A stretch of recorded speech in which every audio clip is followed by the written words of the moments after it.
Sénégal dina am ay coppiteef yu fi am mais fokk ñu accepter ko te consommer ko nan la nit ñi mën a comprendre yooyu lay coppiteef di ngeen a nekk ci réew boo xam ni dañu privilégié woon toog muy dox dañu nekkoon ci réew boo xam ni ndaw li doon tàyyel daawul déranger société bi dañu nekkoon ci askan woo xam ni am diplôme tënku ci association bu tudd diplôme sans emploi dañu nekkoon ci réew boo xam ni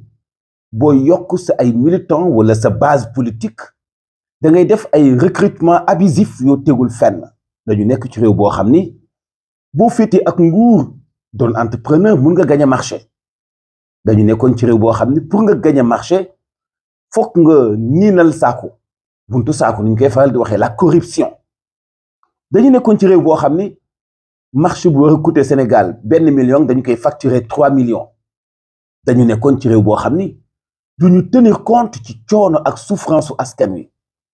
ñu xëy un bon jour réew mi soppeeku fekk na ñi doon yàq di toog muy dox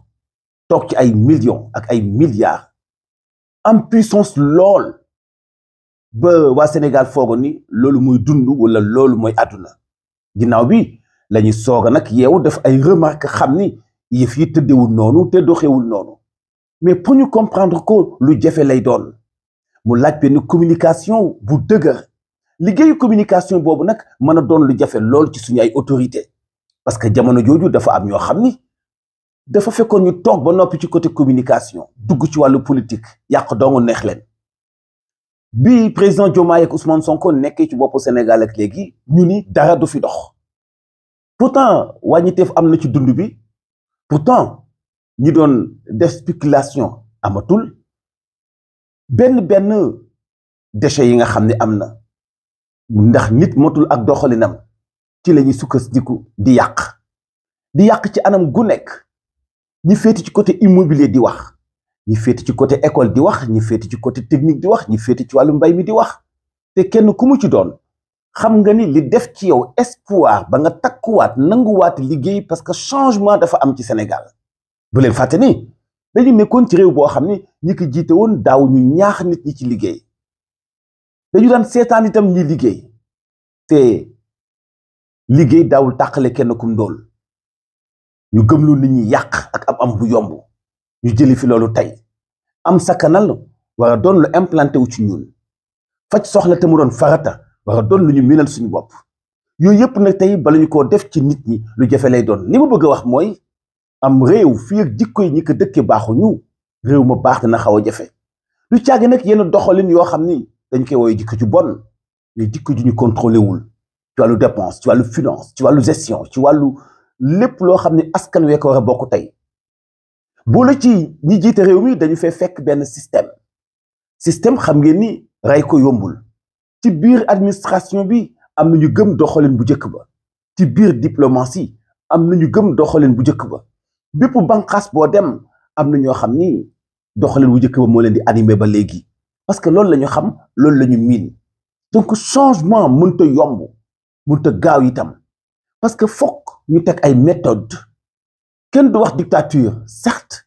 ak lu ñu am démocratie aussi mais war nañu demander respect boobu nag moom lañ dem ba ñàkk ko ci suñu diggante ci suñu ay démarche ci suñu ay autorité waaw nan ngay sàkkoo autorité respecté la te yow respecté woo autorité bi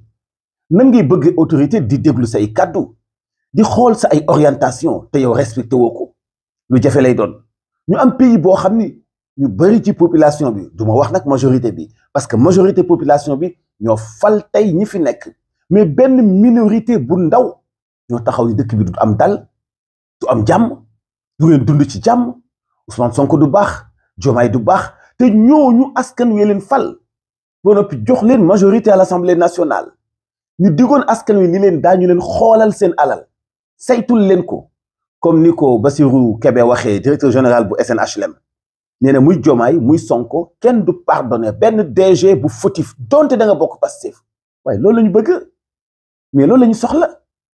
mais doon DG am budget bu ay milliards di def lu la neex di jël ku la neex recrutement abusif politique recrutement neexalaate ak yaa ma neex dem ba bépp boîte ñu yan ko personnel boo xam ni antanu ko et loolu jaaduwul gouvernement war a ubbi ay buntam exploiter opportunité yi mu am parce que mun nay participer ci wàllu koom-koom moo tax may valider kàddu Cheikh Oumar Diagne nee na il faut ñu arrêter xeeti discours néolibéralisme yi nga xam ne dañu naan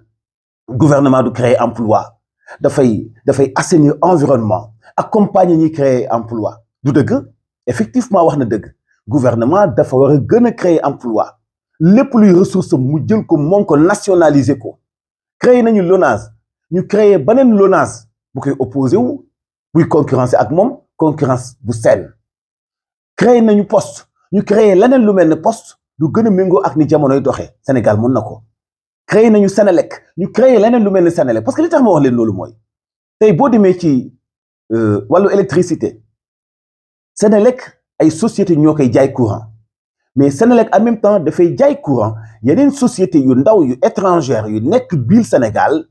di jënd courant di ko jaayaat consommateur u Sénégal bi te Sénélec mi société gouvernement national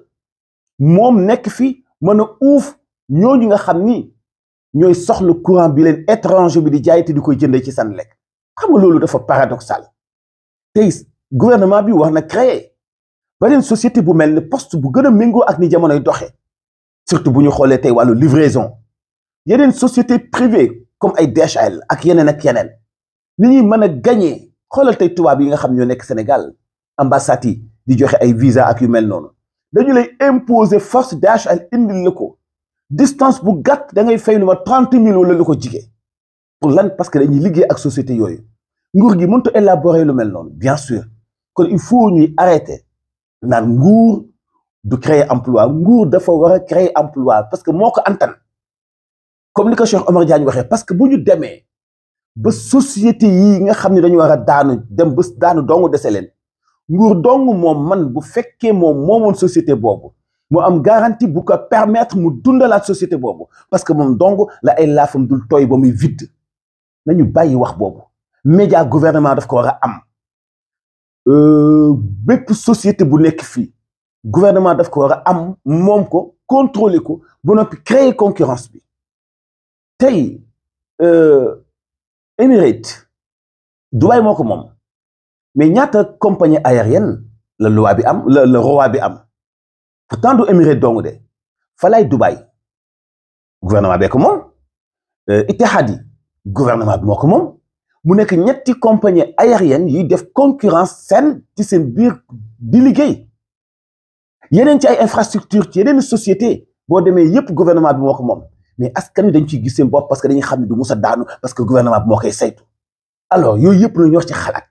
au lieu ñu waxtaan ci ak gouvernement bi mais toujours ñu yi gëmloo doxalinu politique gu démb bu salte bi nga xam ni da ngay détourner alalu askan wi dara du la ci fekk buñ la tegee loxo ñuy def ay manifestation di demander ñu libérer la nga antana taxaw ni fay leen ma xaalis ma saagaal leen Ousmane Sonko saaga institution yi ñu teg la loxo am ñuy def ay manifestation naan nañu la bàyyi quel manque de respect quel yabaate nguur gi bu mu ci musa dellu gannaaw maa ngi leen di interpeller aussi bu ñu bàyyi mukk soble yi nekk ci àll bi di yàqu am na usine buy defar poudre soble bu nekk nooru Sénégal li mu soxla ci quantité ci soble mënu koo am nañu fexee créer benn link diggante producteur bu ndaw bi ba ci paysan bi ki gën a tuuti li muy produire ci soble ñu defal leen coopérative pour jënd soble si yóbbu ko ci usine bi pour gën a mën a yokk productivité bu Sénégal ak exportation bu Sénégal ci wàllu oignon wàllu pomme de terre wàllu yeneen ak yeneen parce que béykat bu ndaw bi la sobleem di yàqu ci ay loxom mais béykat bu mag bi xam na méthode bi muy jaar pour exporter sobleem nguur gi am nay opportunité bu leen yokkat bu leen décourager bu leen tayel ndax waxu détracteurs yi foncé leen état dafay joxe emploi état dafay créer ay société dafay créer entreprise dëggantaan état dafay créer lépp loo xam ni aw askanam soxla nañ ko bu ñu demee ci am réew ba ni école privée yi ñu ëpp doole école nationale clinique yi ñu ëpp doole santé publique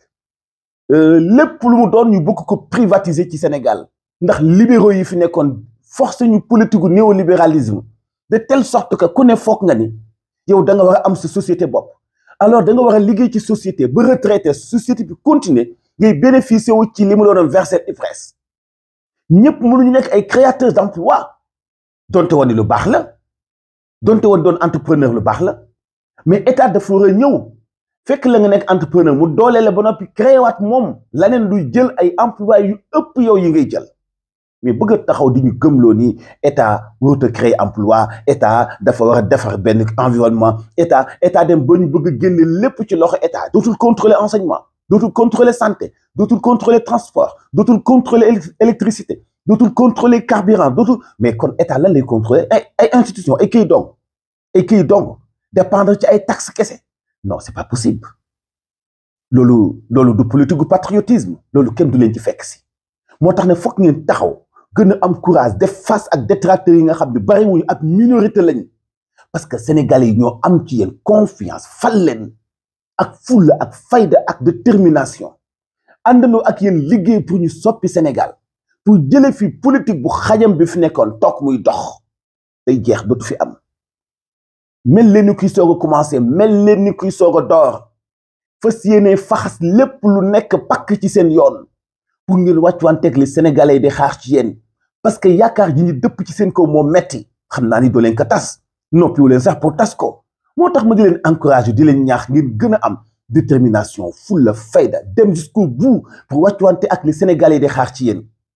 et taxaw faxas bépp détracteur bu foog ni am na fulla am na fayda yow sénégalais nga sénégalais yi tànn nañu nga dëkkee insulté choix wu sénégalais yi ni li ngeen tànn baaxul du fi am mais bàyyil ba élection ñëw nga wuti parti baa nga dem ci parti bu la neex pour soppi li fi nekk comme ni sénégalais yi soppee li fi nekkoon bi fi Macky Sall nekkee fulla la ñu am pour jële fi Macky Sall am leen fulla jooju yéen ñu fi teg ngeen toog fi pour doxal Sénégal créer ay liggéey pour ndaw ñi jaa ngi jëf bokk yi ci ànd beeg MMD Média abonné leen suñu chaîne jot suñu ay vidéo di ko like di ko partager seen ay commentaires aussi di dañu dimbali bu baax ci sujet yi ñuy waxtaanee jaa ngeen jëf